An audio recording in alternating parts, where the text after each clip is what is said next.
One could say that life in the forest is easy and safe.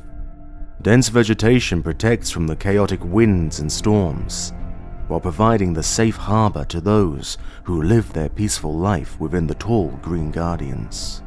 Rivers with fresh mountain water, access to food of any type, whether these are fruits or vegetables, or even meat, they will always lure certain folks who don't like the benefits of living in the villages or towns. Those who like their own peace and prosperity, without anyone telling them what and when to do. Parents of Lirelai, before she was even born, found their way to one of the western forests after being exiled from their hometown after a terrible war. After finding a perfect place to stay, near the river in a grassy field oasis in the middle of the forest, they settled in the small wooden cabin. The two young farmers thought that the quietude was finally found, and after the months and years of having a peaceful life, they had finally decided to expand their family. It is safe to say that the days of introducing Lirelai's birth were the happiest days in their lives. Sadly, these days would not last. Days grew darker, and the nights grew colder. The common feeling of safety was slowly vanishing from the minds of Lirelai's parents. Something was coming. Something big. Something that is impossible to avoid. They could never know that the death was approaching. And even if they did, nothing could be done. For this is the law of nature. You cannot take without giving. And sometimes one has to give their lives. On the night of Lirelai's birth, a huge storm had risen outside the forest. This was not an ordinary storm. The dark powers were driving it through the trees and bushes. Its only goal was destruction. Even today, 20 years after this night, nobody can say for sure what happened. The storm quickly found its way to Lirelai's home.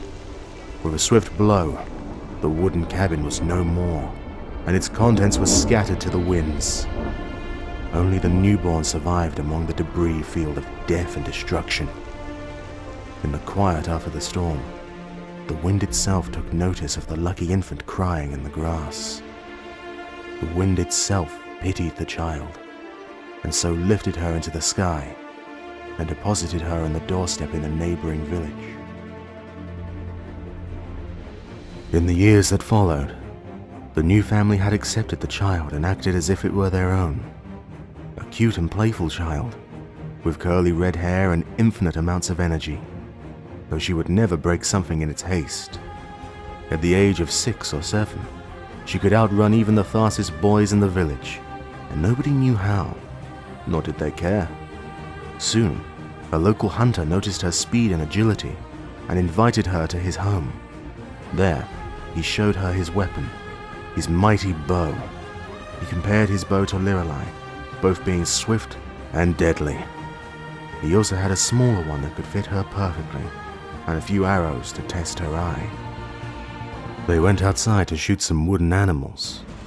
The hunter instructed her first shot, and she repeated without any error. Lirelai liked this strange new toy, and asked if she could come later for a few more tries. For the next several years, Lirelai would never miss a day without going to the hunter and training and perfecting her skills. Soon, she could hit the smallest objects without almost any aiming, as if the wind itself was guiding her arrows. Little did she know, the wind that saved her on the day of her birth would return occasionally to the child's life, watching her from a distance while she honed her skills. Only later, once given a task to go on a hunt, and discovering a strange rubble and debris in the deep parts of the woods, she had sensed her lifetime ally in a different way. The wind blowing through the vegetation was making sounds, as if it was speaking, greeting her and telling her the story of her real origin. In the following years, Lirelai, now known as Windranger, was perfecting her skills and learning to master the power of the wind itself. After many years of training, Windranger fires her arrows true to their targets. She moves with blinding speed, as if hastened by the wind ever at her back.